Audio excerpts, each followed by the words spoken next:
Russia کے ایک بہت بڑے دانشور تھے جن کا نام تھا غفوروف، آپ نے ان کا نام سنا ہوگا. اور جب یہ رشیا اکٹھا ہوتا تھا تو اس زمانے میں بھی ان کا جو ملک تھا اس کا نام تھا داغستان. تو داغستان کے وہ ایک مسلمان ریاست تھی. وہ داغستان کے نہیں بلکہ پورے رشیا کے بہت بڑے عالم تھے اور بہت بڑے فلسفر تھے اور لوگ ان سے آ کے مشورہ کرتے تھے.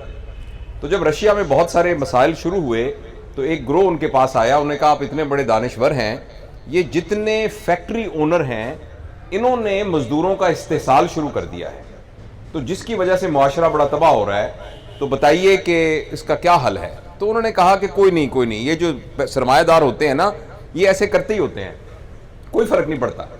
کچھ عرصے کے بعد وہ پھر آئے کہ جی یہ جو مزدور ہیں انہوں نے اپنی یونینز بنا لی ہیں اور یہ اب کام نہیں کرتے اور یہ جو ہے بالکل آؤٹ آف کنٹرول ہو گئے ہیں، تو کیا کریں. انہوں نے کہا نہیں فکر نہ کریں، وہ غریب آدمی ہیں، وہ تھوڑا سا کرتے ہیں، وہ اپنے حقوق کے لیے سارے شور مچاتے ہیں، اس سے معاشرے کو کچھ نہیں ہوتا.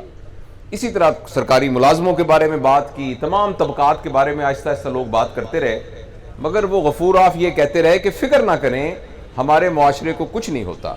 تو کچھ لوگوں نے تنگ آ کے ایک دن کہا کہ آخر آپ کب یہ کہیں گے کہ معاشرہ تباہ ہو رہا ہے جب سب لوگ تباہ ہو رہے ہیں.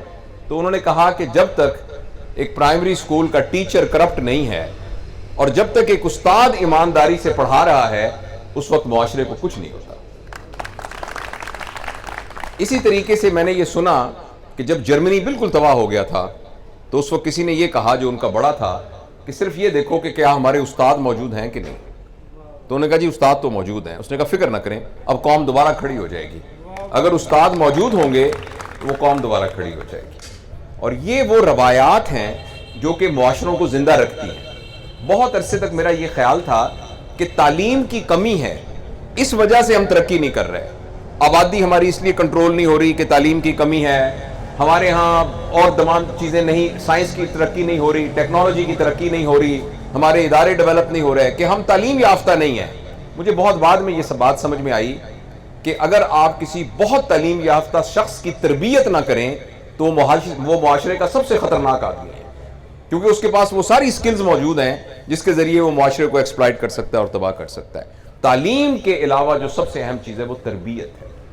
جب تک ہم تربیت نہیں کرتے، ہماری یہ میڈیکل ایجوکیشن میں بھی اور جنرل ایجوکیشن میں بھی یہ کہا جاتا تھا کہ ایجوکیشن کا مطلب ہے نالج. پھر پتہ لگا نہیں نالج کے علاوہ سکل، پھر پتہ چلا نہیں سکل نہیں ساتھ ایٹیٹیوڈ بھی، یعنی علم بھی، کوئی ہنر بھی اور رویہ بھی.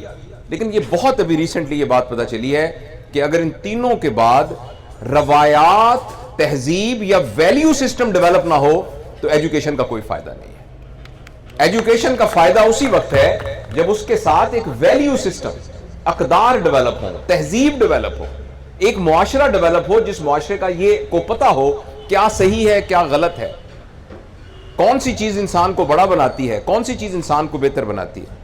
جس معاشرے کے اندر وہ تمام چیزیں جو پیسے سے خریدی جا سکتی ہیں وہ لوگوں کو بڑا بناتی ہیں، وہ معاشرہ کبھی ترقی نہیں کرتا. وہ معاشرہ جس میں وہ چیزیں لوگوں کو بڑا بناتی ہیں جو پیسے سے نہیں خریدی جا سکتی، وہ معاشرہ ترقی کرتا ہے. لہٰذا میں کون سی گھڑی کس برانڈ کی پہنتا ہوں، میری گاڑی کتنی بڑی ہے، میں کون سے برانڈڈ سوٹ پہنتا ہوں، میرا گھر کتنا بڑا ہے، میرے مربع کتنے ہیں، میری زمینیں کتنی ہیں، مری میں میرے کتنے گھر ہیں، یہ تمام چیزیں ہماری ضروریات ہو سکتی ہیں اور ان کو حاصل کرنے میں کوئی حرج نہیں ہے اگر آپ یعنی لا آف لینڈ کے ساتھ کوئی لڑائی نہ کریں اور اپنی اخلاقیات اور ایمانداری اور حلال حرام کا خیال رکھیں تو اللہ آپ کو اب پورشے گاڑی ہونی چاہیے، آپ کا نیو یارک کے اندر سب سے بڑا پلازا ہونا چاہیے، اس میں کوئی حرج نہیں ہے.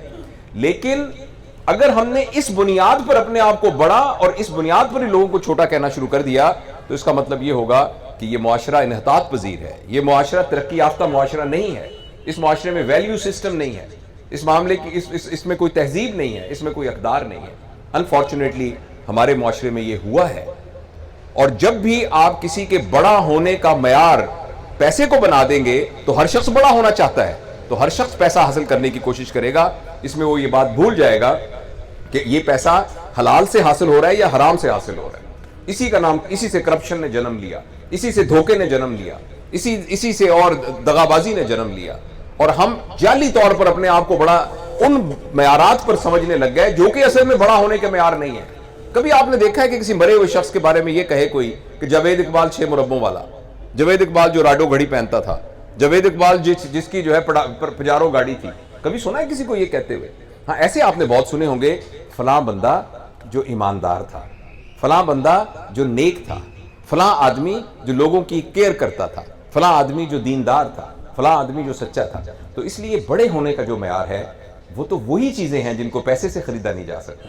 بڑے ہونے کا معیار تو وہی چیزیں ہیں جو ہم سے کوئی چھین نہیں سکتا۔